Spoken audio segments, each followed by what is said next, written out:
오늘 우리는 고린도전서 16장 1절로부터 공부를 하겠습니다. 우리 다 같이 16장 1절 읽겠습니다. 성도를 위하는 연보에 대하여는 내가 갈라디아 교회들에게 명한 것 같이 너희도 그렇게 하라. 고린도전서 15장은 예수 그리스도로 말미암아 우리가 죽었다가 부활해서 하늘에 놀라운 영광을 누릴 특권에 대해서 이야기하고 난 다음에 16장에 들어오자마자 돈 내라고 그래요. 여러분 이상하지 않습니까?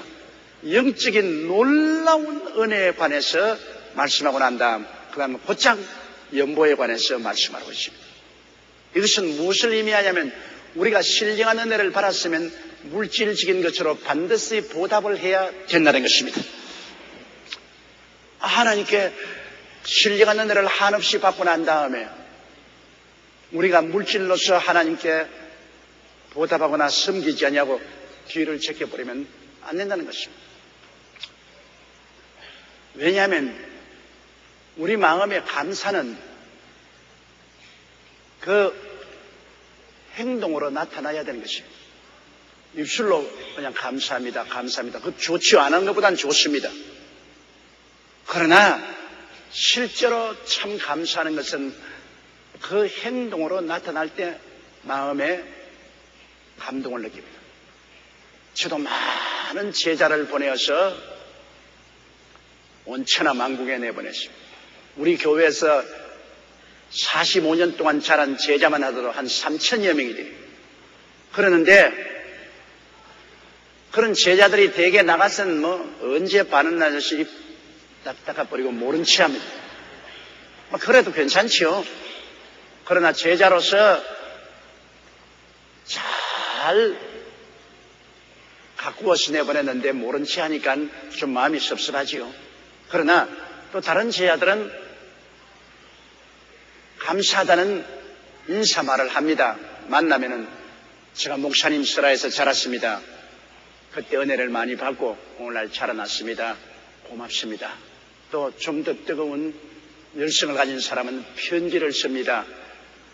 크리스마스 때나 이름 있을 때 카드라도 한 장 보내면서 감사하다고 말합니다. 이런 사람들은 모른 체 하는 것보다는 낫죠. 그러나 나에게 가장 가까운 제자들은 꼭 저희 생일날이나 정초나 이름 있을 때나 그렇지 않으면 힘있는 대로 매달마다 선교 사역에 서라고 물질을 가지고 인사하러 옵니다. 그 진짜 마음이 절이 돼요. 그들이 와서 감사합니다는 말은 헛소리가 아닙니다. 그건 진짜예요. 내 물질 있는 곳에 내 마음도 있다고 그랬는데 정말로 나를 선생이요. 그리고 영적인 부모로서 대해준다는 그 깊은 감동이 생겨서 그를 위해서 더 기도하게 되고 보람을 느끼게 되는 것입니다. 감사는 여러분 반드시 실천되어야 되는 것입니다. 그래야 진실로 감사다운 것입니다. 우리가 가족들 중에도 한 가지 그냥 사니까 무심하게 살는지 모르겠지만은 그러나 가족들도 꼭 생일날 같은 걸 기억해서 정성껏 선물이라도 하나 예배해 주면은 그 감사하잖아요. 그 내가 참으로 감사하다는 표시를 나타내는 것이기 때문에 주는 사람도 기쁘고 받는 사람도 즐겁지 않아요. 이러므로 우리가 하나님께 영적으로 은혜를 한껏 받았습니다. 고린도전서 15장에 보면은 우리가 흔들리지 않은 소망을 얻고 부활의 영광을 얻으니 놀라운 축복에 참여하게 됐는데 그랬으면 반드시 우리가 연보에 대해서 관심을 가지고 물질로 하나님의 사업을 도와야만 된다고 성경은 말하고 있는 것입니다.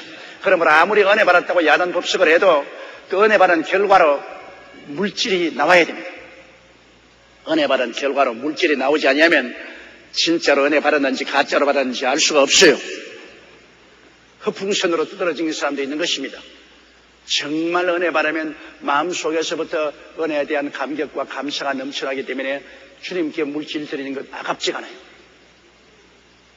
세상으로 쓰는 물질은 너무나 아까워서 자기를 위해서는 한 푼을 아끼는 사람도, 하나님 나라 위해서는 조금도 아까워하지 않고 풍성풍성히 드리는 사람들이 있습니다.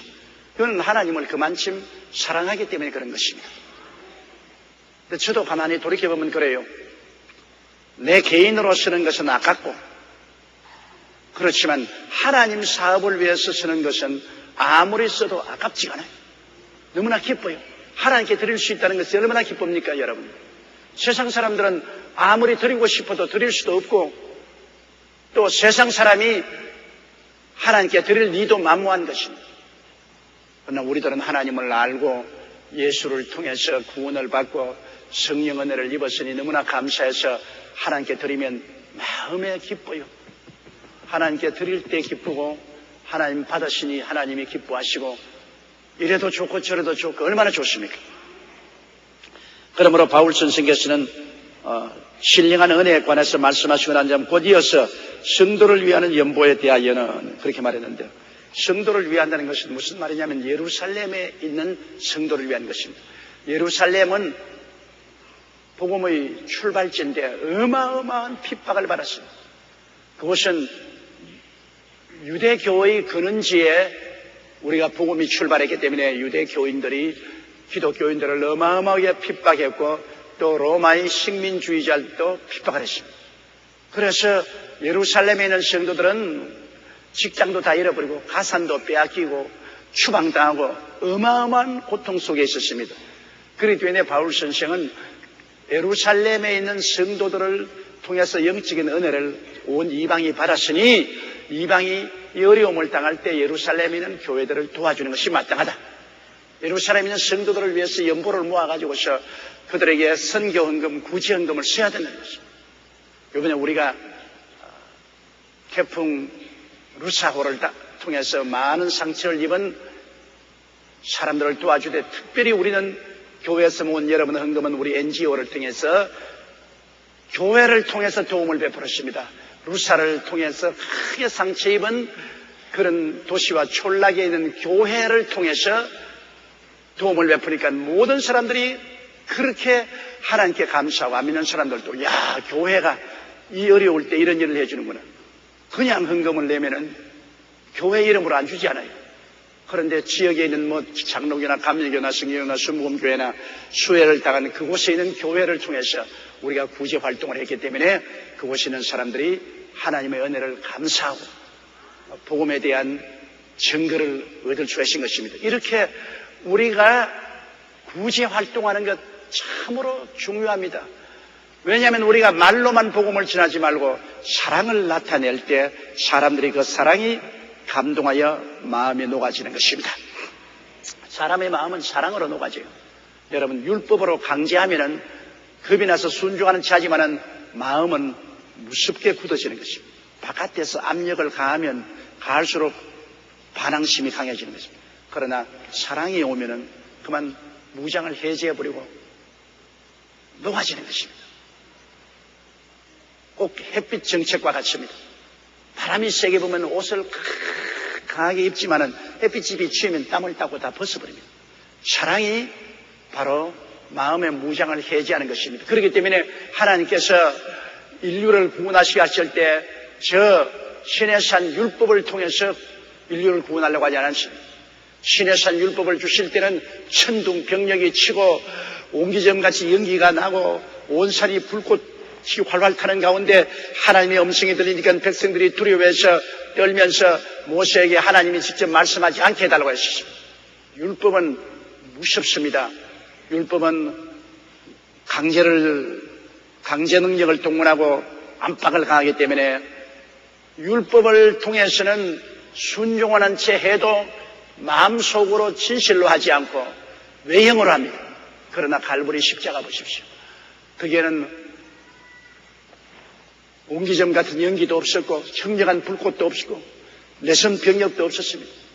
하나님의 아들 예수님이 사람으로 오셔서 너무나 무력하게 십자가에 못 박혀 척 늘어져 있습니다. 그 예수님께서 하나님의 아들이 왜 저렇게 무력하냐? 그것은 우리를 위해서 죄의 대가를 지불하기 위한 것입니다. 성경은 그가 찔리면 우리 허물을 인하며 그가 상하면 우리 죄악을 인함이라. 그가 징계를 받음으로 우리가 평화를 누리고 그가 채찍에 맞으면 우리가 나음을 입었도다. 우리는 다 양같이 그릇하여 각기 제 길로 갔거늘 야훼께서는 우리 무리의 죄악을 저에게 담당시켰도다. 그 강하신 천지를 지으신 위대한 하나님이 약하디 약하게 된 것은 약한 우리를 걸머쥐고 사랑을 베풀기 위한 것입니다. 예수 그리스도 십자가를 바라보고는 우리가 마음이 녹아지지 않아요. 하나님이 그 큰 희생을 통해서 우리를 끌어안기 때문에 그 사랑에 우리는 녹아져서 무릎을 꿇고 우리 속을 내놓습니다. 우리 마음을 다 비워놓고 예수님을 구주로 모시게 되는 것은 이것은 외부적인 압력이나 협박이나 공갈이나 위협이 아니라 사랑이 오기 때문에 예수님의 사랑에 우리가 마음문을 열어놓고 무릎을 꿇게 되는 것입니다. 그러므로 위협과 협박보다는 사랑이 우리 마음문을 열어놓게 되고 우리를 변화시키게 되는 것입니다. 그렇기 때문에 복음을 전가할 때 우리가 천당 지옥만 가지고 위협을 해서 구원을 지키려고 하면 대단히 힘이 듭니다. 사랑을 베풀어요. 사랑을 베풀어요.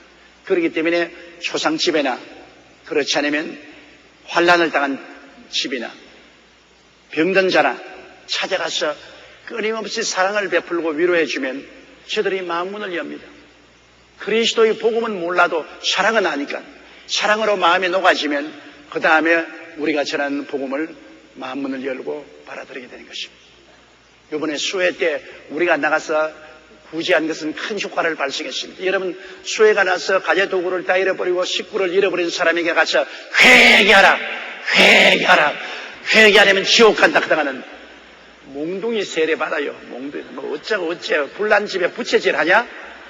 너 죽고 내 죽자 그러고 달라두면 어떻게 하겠습니까?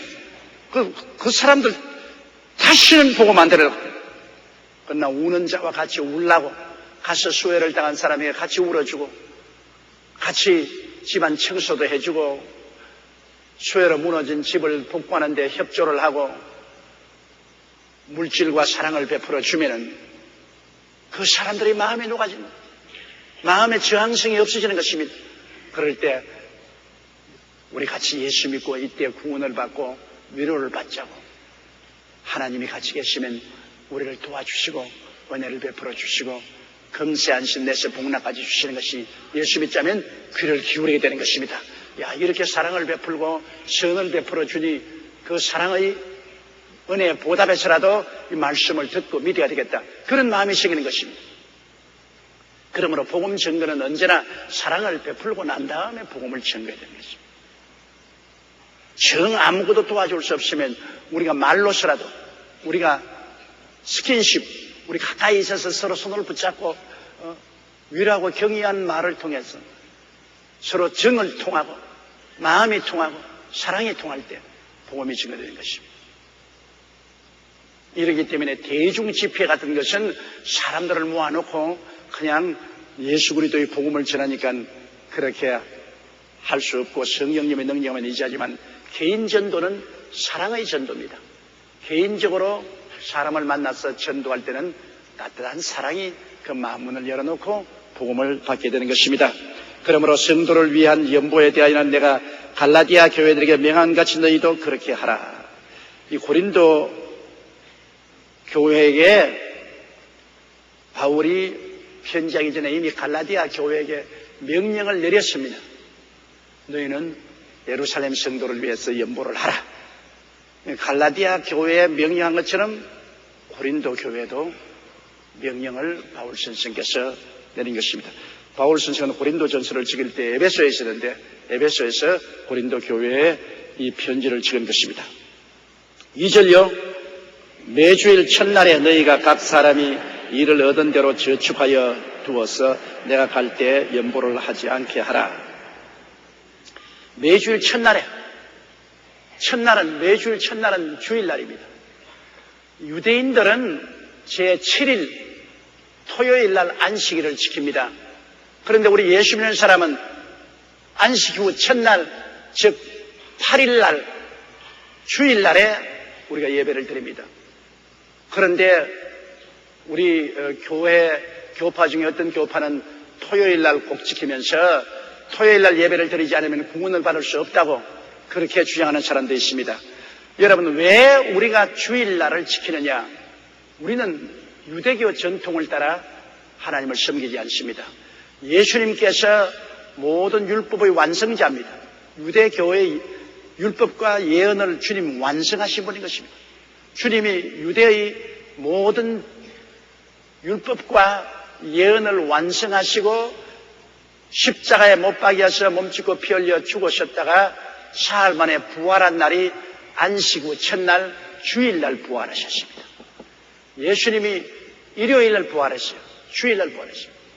그러므로 안식 후 첫날에 예수님의 여제자들이 예수님의 무덤에 찾아가서 그 몸에 향유를 뿌리려고 하니까 이른 아침에 주님께서 부활하셔서 무덤에 계시지 않으셨습니다. 그 다음에 예수님의 제자들이 모였을 때 주님이 꼭 나타나실 때 언제 나타났냐? 안식 후 첫날 주일날 제자들이 모였을 때 주님이 나타나셨어요. 주님께서는 제자들이 주일날 모여서 숨어 있을 때 그 가운데 나타나셨어요. 또한 마침 도마는 주일날 어디 가고 없다가 나는 예수님이 부활했다면 그 손에 손가락을 넣어보고 옆구리에 손가락 넣어보고 믿겠다 했는데 그 다음 안식 후 첫날 주일날에 도마와 함께 있을 때 예수님이 또 나타나셨습니다. 그러므로 예수님께서는 이제 율법을 다 완성하시고 난 다음에 주님께서 은혜의 세계를 열어놓으셨습니다. 십자가는 구약의 완성입니다.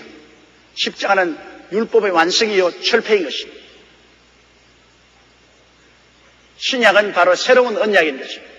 예수 그리스도가 바로 새로운 언약으로서 주일날 부활하셨고 주일날 모일 때만 주님께서 나타나셨습니다. 그리고 그 다음 성령이 강림하신 날이 주일날입니다.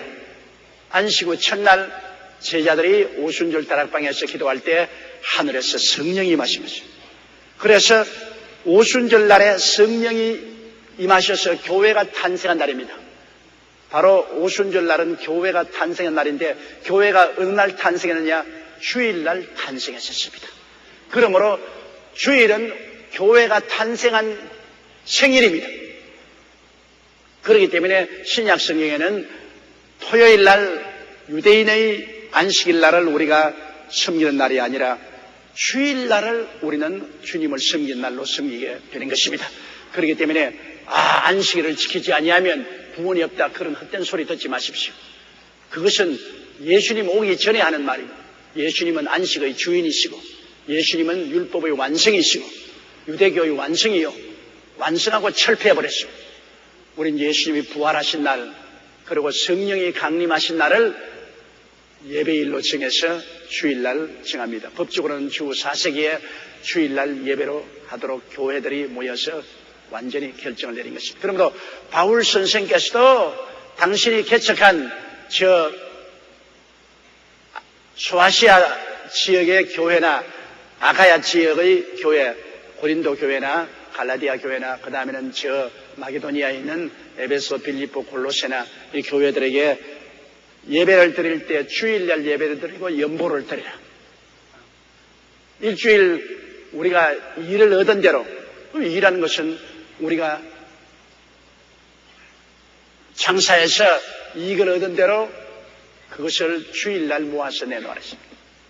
그럼 사람들은 말하기를 11조는 그 율법 시대에 하던 것인데 은혜 시대는 이제 11조 낼 필요 없다. 그래서 나를 서대문에 있을 때 어느 목사가 맹렬히 공개했습니다. 조용기는 율법주의잖아. 율법 시대에 내란 11조를 지금도 내려갔는데 여러분 율법이 오기 430년 전에 아브라함을 하나님이 불러서 하나님께서 아브라함에게 언약을 주셔서 내 후손을 통해서 온 천하 만민이 복을 받으라 했습니다. 율법이 오기 430년 전에 아브라함을 하나님이 택했었는데 율법 오기 전에 430년 전에 아브라함은 멜기세덱에게 자기가 얻은 일체의 11조를 드렸습니다. 11조는 여러분 율법 전에 하나님과 인간과의 관계인 것입니다. 아브라함은 율법이 있기 전에 430년 전에 멜기세덱에게 자기의 11조를 다 드렸습니다. 야곱은 자기가 외삼촌 집으로 바단 아람으로 피란 갈 때 가다가 밤에 돌베개하고 자고 꿈에 하나님이 사닥다리를 통해서 오락내리한 것을 보고 깨어나서 돌 위에 기름을 붓고 이것이 하나님의 성전이라고 말하고 난 다음 하나님 내가 가는 길에 하나님이 지켜주시고 먹을 것과 입을 것과 있을 것을 주시면 하나님이 내 하나님이 될 것이요 내가 얻은 일절 모든 것 중에 11조를 드리겠다고 그랬습니다. 그건 벌써 율법이 오기 430년 전입니다. 그때 벌써 아브라함도 이삭도 야곱도 하나님께 11조를 드렸습니다. 그렇기 때문에 아브라함도 이삭도 야곱도 하나님 앞에서 물질적으로 창대한 부자였습니다. 그들이 많은 시련을 겪었습니다. 많은 고통은 겪었지만 물질적으로 헐벗고 굶주리지 않았습니다. 아브라함도 거부였고 이삭은 마침내 거부가 되어 창대하였고 야곱도 한때 두때 모래떼 같은 짐승을 가진 거부였었습니다. 11조를 드렸기 때문입니다. 그러므로 연보라고 말하는 것은 그곳에 있는 11조와 부재 헌금과 기타 헌금을 다 합쳐서 연보라고 여기에 말하고 있는 것입니다. 예수님께서는 바리새교인들이 철저히 11조를 하던 그러나 의와 거룩함과 평화는 쫓지 않은데 이것도 행하고 저것도 버리지 말라고 했습니다. 그렇기 때문에 11조는 여러분 율법에서 나온 거 아닙니다. 11조는 하나님과 우리의 물질적인 관계인 것입니다. 그렇기 때문에 이거는 율법에서 나온 것이 아니고 하나님의 언약에서 나온 것입니다. 우리의 구원이 언약을 통해서 온 것처럼 11조도 언약인 것입니다. 이러므로 11조는 꼭 드려야 됩니다. 이것은 하나님과 우리와의 물질적인 언약 관계입니다. 11조를 드림으로 우리가 하나님 앞에 겸하게 낮아져서 하나님이 우리 하나님 것을 인정하게 되고 모든 축복이 하나님께로 오는 것을 시인하게 되는 것입니다. 그리고 또 믿음의 종자씨앗입니다. 여러분 사람이 무엇으로 심든지 그대로 거둔다고 그러지 않습니까? 안 심으면 못 거두지요. 콩 심은 데 콩 나고 팥 심은 데 팥 나요. 심어 놓아도 이건 보세요. 수해가 나서 그냥 논밭을 다 휩쓸어 가버리면 아무리 심어도 소용이 없어요. 재난이 일어나면 심어도 소용이 없어요.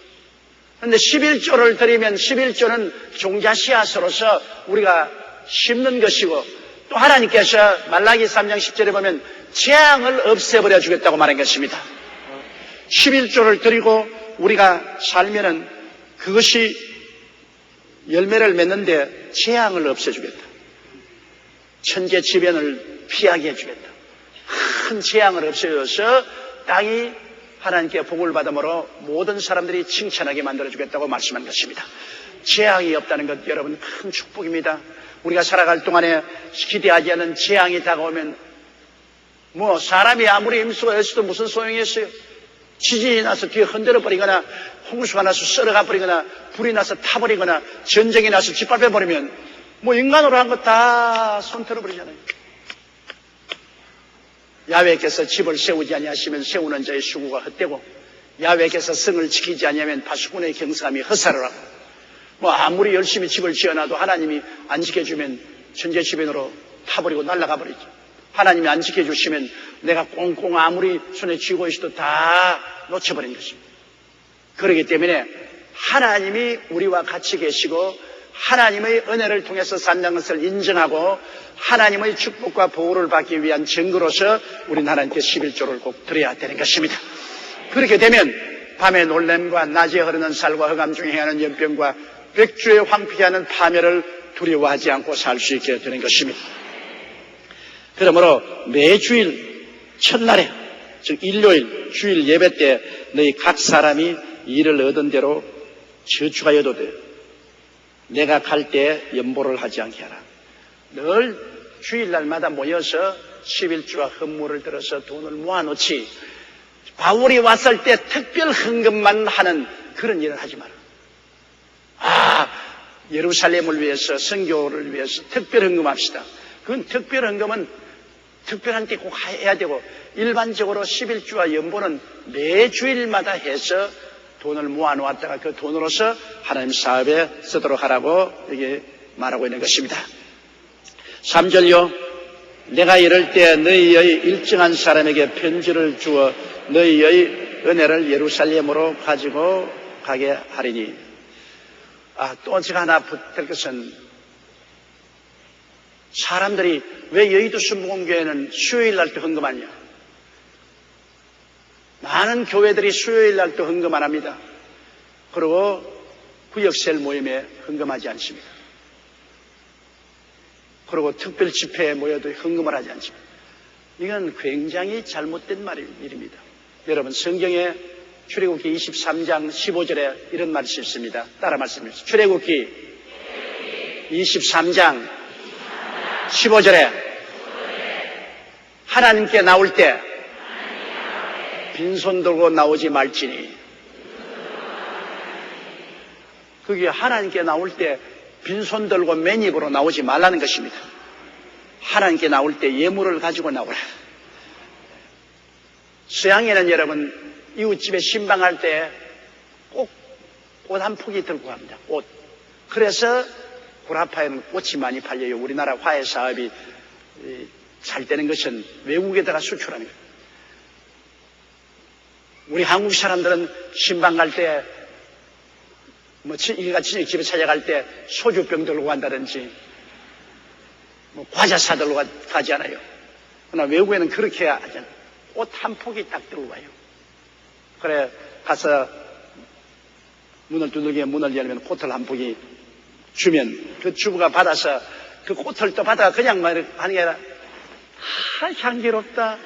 아유 꽃이 이쁘네. 아이고 좋다. 고맙습니다. 그러고 가서 꽃병에다 꼽습니다. 우리는 꽃 가져오면 마루 시들어지는 꽃을 가져왔노. 그럼 가져온 사람 아주 싱겁지 않아요. 이제 우리나라도 요사이 꽃을 많이 사용하지요. 꽃이라는 것이 사람들 마음을 부드럽게 하고 서로 대화를 열어주는 수단이 되기 때문에 꽃을 가져오는. 일본 사람들은 갈 때 화자류를 가져가는데 그것도 많이 안 가져가요. 아주 조그맣게 가져가요. 나 일본 사람 선물 받으면 기가 막힙니다. 조그마한 봉투에 과자 한 봉지, 떡 조그마한 거, 이런 걸 가져갑니다. 빈손 들고 안 가고 그런 선물을 가져와서 서로 마음 문을 열고 대화의 문을 엽니다. 빈손 들고 가면은 여러분, 서로 마음을 열어놓고 대화를 하기가 곤란하잖아요. 사람들도 서로 만날 때 선물을 가지고 가서 선물을 주고받습니다. 제가 해외 갈 때도 우리 실행과 같이 가면서 그냥 안 갑니다, 여러분. 반드시 해외 가면 제가 대통령도 만나고 장관들도 만나고 그곳에서 사람들 만나기 때문에 우리 신라의 그 왕관을 가져간다든지 우리 한국의 특산품인 화병을 가져간다든지 또는 우리 교회 로고가 새겨진 시계를 가져간다든지 꼭 선물을 갖다 바치고 나면 대화가 이루어져요. 말이 되어요. 아주 빈손으로 가서 앉으면 서먹서먹하고 싱거워서 말을 할 수가 없어요. 그러나 이거는 우리 신라에서 오랫동안 임금님이 쓰는 왕관입니다. 이것은 우리나라에서 만든 아주 좋은 화병입니다. 이건 우리 교회 로고가 달리는 우리 교회 시계예요. 우리 교인들 이 시계에 이거 받으면 즐거워합니다. 이렇게 말 서두를 끄집어낼 수가 있죠. 근데 하나님께 나와서 빈손 들고 나와서 할 말이 없습니다. 할 말이 없어. 아버지 하나님, 이게 조그만 것이라도 내 정성인이 가지고 나왔습니다. 얼마나 말하기가 좋아요. 빈손 들고 나와가지고 하나님께 주시옵소서, 주시옵소서. 아이고, 이 욕심쟁이야. 달라고 말하고. 체면이 안 싫어. 하나님께, 아버지 하나님, 이 참 많은 것이지만은 제가 정성을 가지고 아버님께 제물로 가지고 나왔으니 아버지, 그저 이쁘게 봐주시옵소서. 마음에 흡족하고 대화가 되잖아요. 그러므로 여러분, 우리는 모일 때마다 빈손 들고 하나님께 나서는 안 됩니다.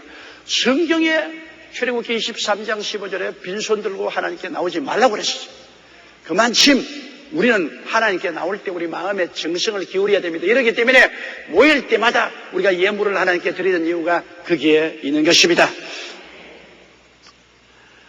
여기에 보면 바울 선생께서는 이 연보를 거두어서 돈을 쓸 때, 예루살렘에 가져갈 때 자기 혼자 가져간 것이 아닙니다.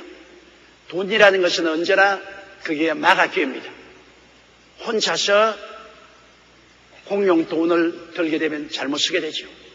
우리 한국에도 여러분 국가에서 공자금을 쓸 때 얼마나 많은 돈이 새버리지 않습니까? 우리가 도저히 상상도 할 수 없는 몇십조 원이 우리가 구조조정으로 들어갔는데 그 중에 새어나간 돈이 수십조 원이 새어나갔습니다. 그냥 먹어버렸어요. 정말로 우리가 생각하면 국민이 피땀 흘려들인 세금을 가지고서 무너져가는 국영기업체나 사기업체를 다시 경제를 살리기 위해서 도와준 그 돈이 진짜로 그 기업을 살리는데 쓰지 않은 것도 많고 또 방만하게 써서 효과도 없이 사라진 돈들도 많습니다. 책임을 안 지기 때문에 우리 한국의 가장 문제는 이런 큰 일을 하고도 책임을 안 져요. 돈도 날리고도 내가 무슨 책임이 있나, 내가 사표 내버리면 그뿐이다. 책임을 안 지는 거죠. 이게 굉장히 중요한 일이죠. 우리는 공적인 돈을 취급할 때는 반드시 혼자서 어물쩍하면 안 되는 것입니다. 책임을 져. 바울 선생께서도 이 돈을 예루살렘으로 가져가는데 그냥 가지고 내가 이럴 때 너희 인정한 사람 편지를 주어 너희 은혜를 예루살렘으로 가지고 가게 하라. 너희들이 참으로 신뢰하고 믿음직한 사람이라는 사람을 모아가지고서 그 사람들이 함께 돈을 가지고 가라. 서로서로 보증을 하고 감시를 하는 것입니다. 오늘 많은 사람들이 예수 믿는 사람들이 오해를 하는 것은 여의도 순복음교회가 저 개인 것으로 알고 있습니다. 그래서 조 목사 얼마나 부자인지 모른다고 여의도 순복음교회가 조 목사 것이라고 그리고 저 신문사나 저 신문사 빌딩이나 기도원이나 다 조 목사 것으로서 굉장히 부자다. 이게 조 목사가 하나도 없어요. 왜? 우리 교회는 여러분 우리 교인들이 있고 재직회가 있고 재직회에 매달마다 우리 교회 격리 현장을 다 보고하고 그다음 당회가 있어 당회에서 언제나 예산을 당회에서 통과시키고 결산 보고를 하고 그다음에는 또 우리 재정위원회가 있어서 돈 나는 것마다 재정위원들이 모여서 전부 다 도장을 찍어요. 이렇게 철저히 감시를 하고 있고 그 재정위원회가 한 것을 또 감사위원회가 있어서 매달마다 올바르게 쓰는지 안 쓰는지 감사를 하고 있어요. 감사위원회가 우리 교회뿐 아니라 온 지성전도 전부 감사하고 있어요. 그러니까 첩첩이 우리가 경계를 치고 있는 것입니다. 그리고 물건을 살 때는 물건을 사서 금수위원이 있어가지고서 금수위원이 반드시 물건을 잘 샀냐 못 샀냐 반드시 검수해서 물건을 사요. 이런 큰 교회가 그냥 어리석하게 지나간 짓 생각하지만은 그건 참 아무것도 모르는 사람입니다. 철저히 교회가 부정부패가 없도록 방어를 하고 있어요. 이래서 예산을 통과시키고 결산을 증여시키고 예산 쓴 보고는 매달마다 재정위원회 하고 또 돈 쓰는 것은 전부 재정위원회에서 모두 다 허락을 받아서 각 부처에서 올라오는 예산이 거기에서 검증에 들어가고 또 검증한 것을 감사위원이 전부 감사를 하고 또 감사한 것을 내게 또 보고해 올라오는 것입니다. 이렇게 하기 때문에 아무도 여기에서 돈 먹었다고 한 사람 없죠. 만일 안 그러고 이 돈 전체를 제가 마음대로 취겼다면 나 벌써 날아갔어요. 그러나 이렇게 첩첩이 방어망을 쳐놨기 때문에 돈 먹었다고 할 사람이 있어야죠. 날아갈 데가 있나요? 날아갈 데 없습니다. 바울 선생께서도 그렇기 때문에 아주 주의를 했습니다. 고린도에서 모은 돈은 바울이 내가 직접 가지고 가겠다 안 그랬어요. 너희 중에 믿을 만한 사람을 뽑아서 그 사람들이 내 편지를 가지고 예루살렘으로 가라. 그러므로 우리 교회 모든 기관들 다 한 가지예요. 남선교회, 여선교회나 본사회나 안수집사회나 그 자체 내에 모두 예산 결산위원회가 있고 감사가 있고 회계가 있고 다 그렇지 않습니까? 이러한 조직을 통해야 부정이 일어나지 않을 수 있는 것입니다. 4절요. 만일 나도 가는 것이 합당하면 저희가 나와 함께 가리라. 그 돈 가지고 가는데 나도 함께 가기를 너희가 원하면 나도 함께 가겠다. 그만큼 중요합니다.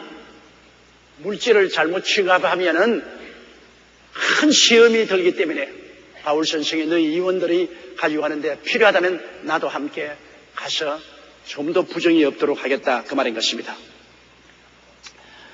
5절요. 내가 마게도니아를 지날 터이니 마게도니아를 지난 후에 너희에게 나아가서. 바울 선생께서는 제일 처음에 계획할 때는 에베소에서 고린도를 지나가서 고린도 교회를 돌보고 그 다음 마게도니아로 갔다가 마게도니아에서 고린도로 오려고 생각을 했습니다. 바울 선생의 편지에 보면. 그러나 그가 기도하는 가운데 성령의 인도를 받아서 그는 에베소에서 고린도에 가지 않고 바로 마게도니아로 갔다가 마게도니아에서 일을 보고 고린도로 가기로 작정하는 것입니다. 사람은 마음으로 자기 길을 계획해도 발걸음을 옮기시는 있는 하나님이십니다. 일의 계획은 사람에게 계시도 그 성사는 하나님 계십니다. 우리가 살아오면서 느끼지 않아요? 우리가 아무리 계획해도 나중에 보면 안 되지 않아요? 우리가 계획한 일들이 하나님이 도와주시면 되지 않아요? 인생에 살아가는 동안에 될 듯 하면서 안 되는 일이 얼마나 많습니까? 그리고 전혀 안 된다고 생각하는 일이 되는 일이 얼마나 많습니까? 우리가 하나님의 뜻을 알고 하나님의 뜻을 받들어서 나가면 안 될 것도 돼요. 그러나 하나님 제껴놓고 인간 마음대로 생각해서 하면 안 되지요. 이번에 그 신의구 특구에 양빈이라는 장관이 금년달 8일부터는 모든 사람이 무비자로 신의주에 왔다 갔다 한다. 온 세계 발표했어요. 우리 한국 사람뿐 아니라 온 세계 사람이 비자 없이 신의주에 왔다 갔다 한다. 그랬다가 한국과 일본 신문 기자들이 신의주에 들어가려는데 북한에서 거부했습니다. 양빈 장관의 말이 거짓말이 되고 말았습니다. 양빈이는 분명히 신의구 특구 장관으로서 비자 없이 모든 외국인들이 신의주에 들어와서 사업도 하게 하려고 했지만은 그러나 북한 정부는 그것을 허락하지 않았었습니다. 이와 같이 우리가 아무리 우리 뜻대로 하려고 해도 하나님이 노하면 안 되는 것입니다. 하나님의 뜻을 따라해야 되는 것입니다. 사람들은 그럼 하나님 뜻 어떻게 알아요? 여러분 대개 하나님의 뜻을 아는 길이 있어요. 제가 늘 실천하는 것은 하나님은 우리 마음에 소원을 일으켜서 하나님의 뜻을 보여주시는 것입니다. 무엇이든지 하나님이 간절하고 뜨거운 소원을 일으켜서 하나님이 우리의 관심을 그리 끌어주는 것입니다. 소원이 없으면 우리가 관심이 없잖아요. 우리 관심을 끌게 하는 것이 간절한 소원이 일어나고 그 다음에는 그것을 가지고 또 기도할 때 마음에 평화가 와야 되는 것입니다. 마음이 불안하면 아니에요. 마음이 평안해야 되는 것입니다. 하나님이 함께 하시는 곳에는 평안이 있어요. 하나님이 같이 안 했으면 불안해요. 마음의 뜨거운 소원과 함께 반드시 평안이 따라야 돼요. 그 평안이 따름과 함께 또 기도하면은 환경에서 증거가 나타나야 돼요. 환경에서 이리 오라는 증거가 나타나야 돼요. 반드시 하나님이 역사하는 곳에는 환경에서 오라는 손짓이 보입니다. 적은 증거라도 환경에서 손짓이 와요. 그리고 마지막으로는 하나님 말씀에 합당한지 안 한지를 알아야 돼요.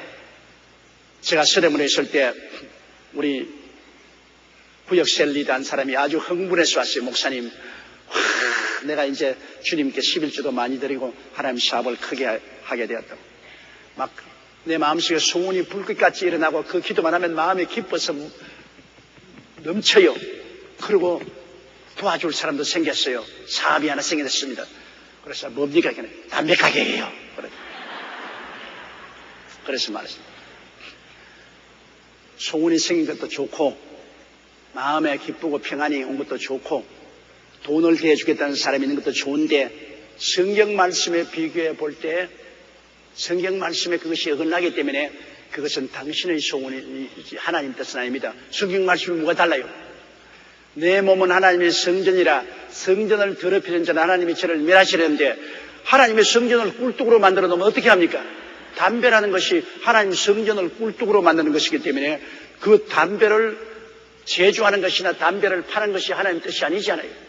그러므로 당신의 소원도 좋고 기쁨과 평안도 좋고 또 환경적으로 돈 도와주는 건 다 좋지만은 그러나 하나님 말씀에 어긋나기 때문에 모든 것은 취소입니다. 하지 마세요. 제가 그렇게 말했습니다. 그런데 요사이 보세요 여러분. 담배로 말미암아 폐암으로 죽는 수가 오늘날 다른 사망률보다 제1등 아닙니까? 폐암이 얼마나 무섭습니까? 직접 담배 피는 사람만 폐암이 아니라 담배 피는 사람하고 결혼해서 사는 부인이 더 폐암에 달 걸리고 애들이 더 많이 걸려요. 간접 흡연이 더 무섭습니다. 담배는 이건 무지무지한 만악의 근원입니다. 병의 근원이에요. 그런데 그 담배 장사를 하는 것이 아버지의 뜻일 수가 없지요. 그래서 내가 담배 장사 하지 말라고 하는 게 있습니다. 그러나 대다수의 경우에서 우리가 보면 마음의 소원이 일어나고 기도하면 기쁨과 평안이 차고 환경의 길이 열리고 하나님 말씀을 상고할 때 하나님 말씀에 거듭나지 반대되지 아니하면 하나님의 뜻이라고 결정할 수가 있습니다. 그리고 그렇게 결정하고 난 다음에 우리가 그 길로 향해서 믿음으로 기도하고 나가면 하나님이 도와주시는 것입니다. 그 다음 6절요. 혹 너희와 함께 머물며 과동할 듯도 하니 이는 너희가 나를 나의 갈 곳으로 보내어주게 하리 함이라. 바울 선생은 에베소에서 마게도니아로 갔다가 마게도니아에서 이제 고린도에 와서 겨울을 지나겠다.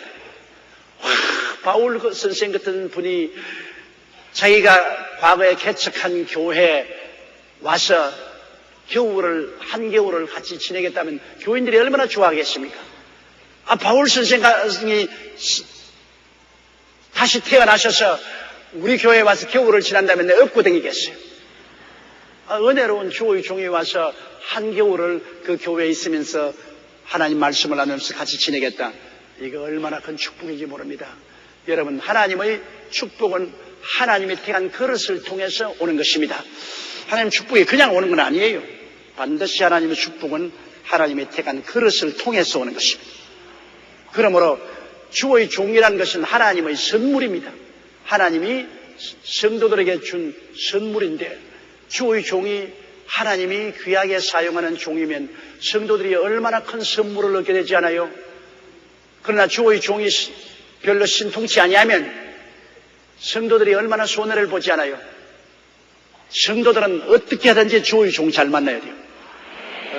하나님과 깊은 관계를 맺고 하나님께 놀라운 성령의 은사를 받은 좋은 종을 만나면 성도들이 다 복을 받아요.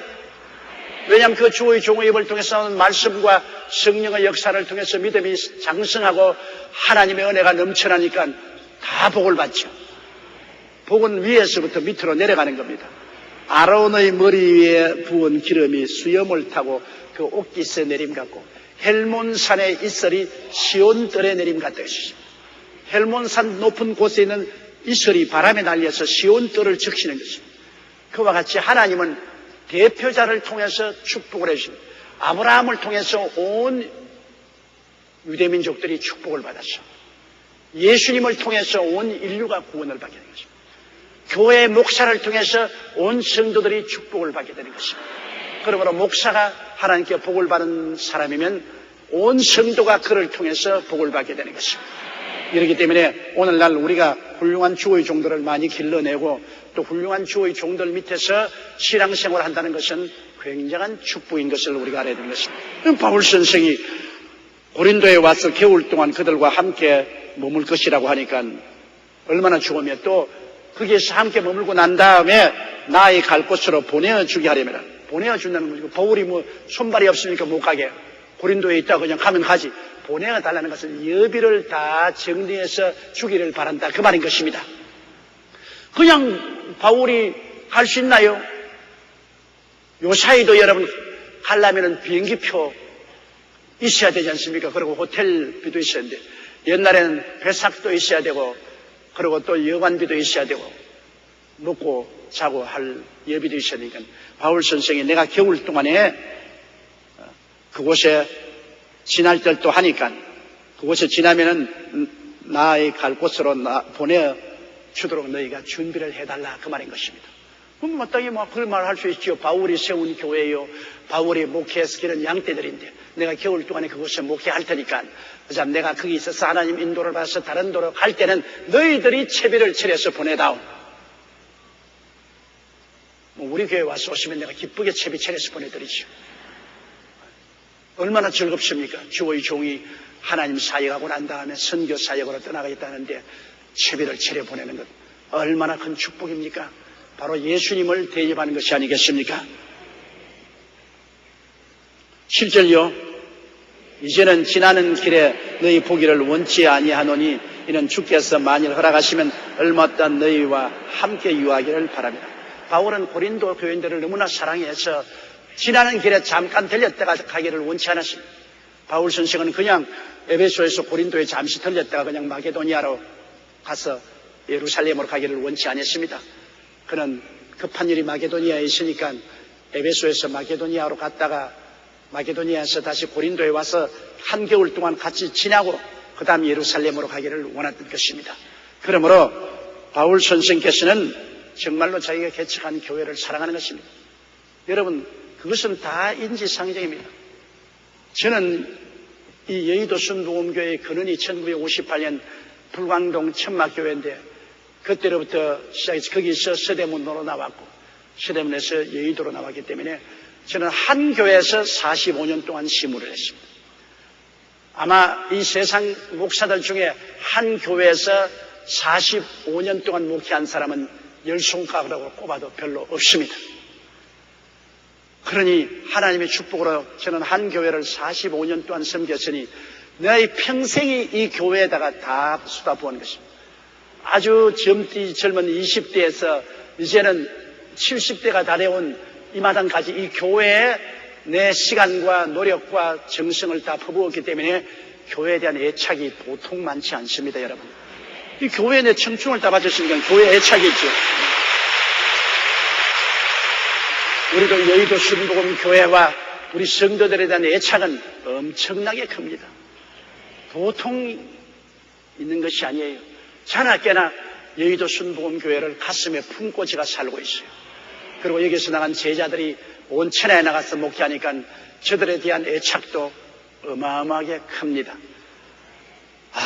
그런데 능능길 가시로 맡겨 오는 백발 막대로 칠렸더니 백발이 제 뭔지 알고 지름길로 온다고 이제는 점점 날이 가차와 오니까 참 마음이 안 됐네요. 사람이란 별 도리가 없지만 항상 젊은 청춘일 수 없고 언제고 이 강단은 제가 서지 못하고 떠나가야 될 강단입니다.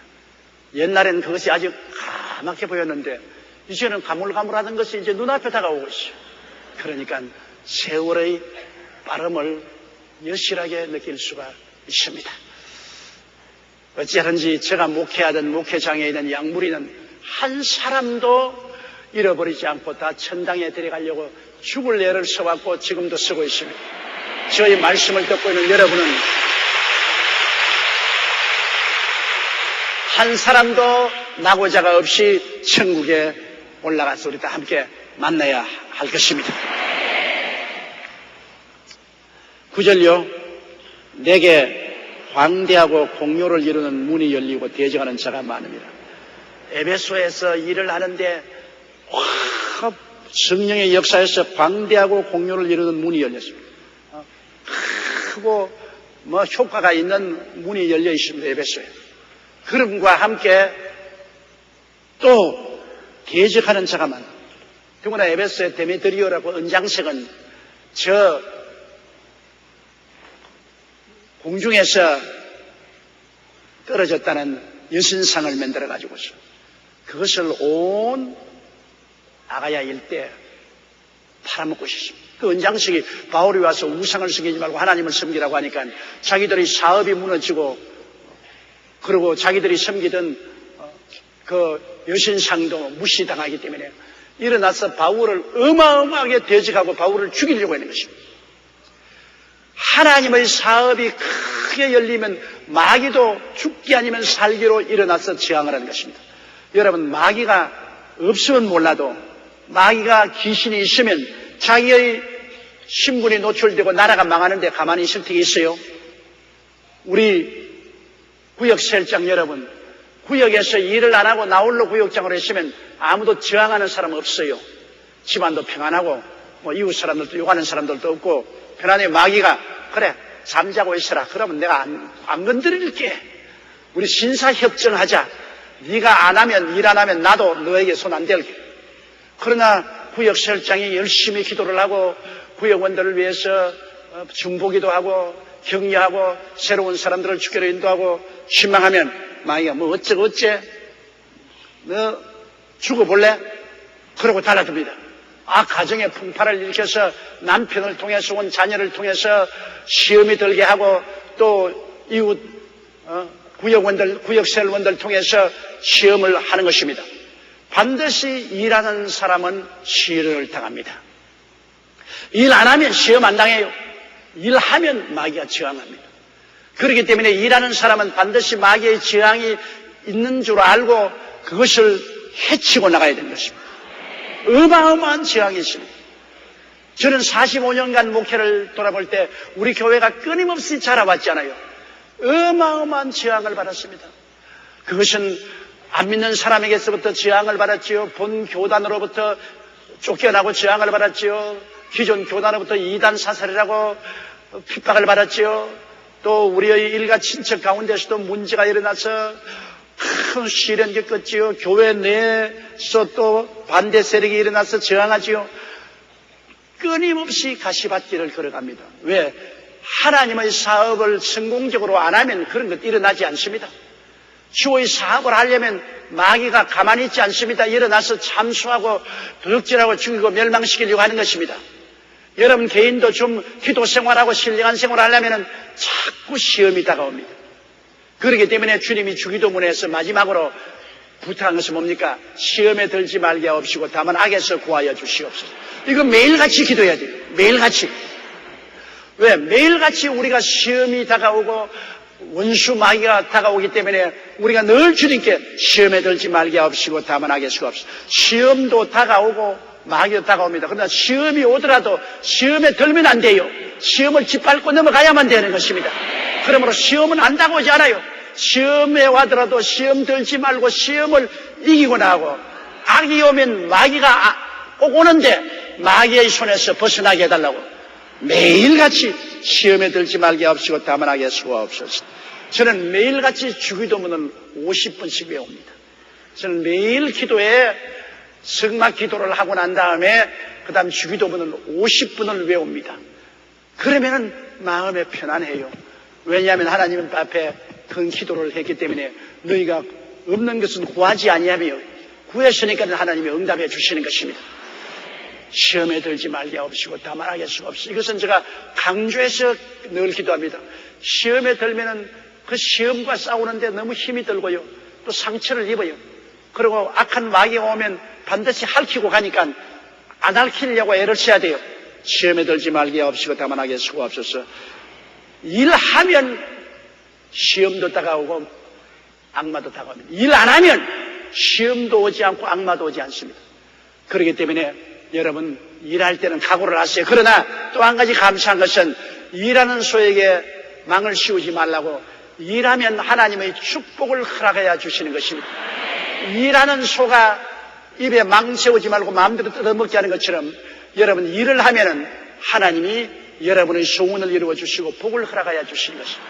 하나님께 복을 받아야 힘을 얻고 일을 하기 때문에 일하면 복을 받고 일 안 하면 복을 받지 않습니다. 그러나 일하면 복을 받은 것 동시에 마귀가 시험과 환난을 가져옵니다. 그것을 우리가 이기고 나가야만 하는 것입니다.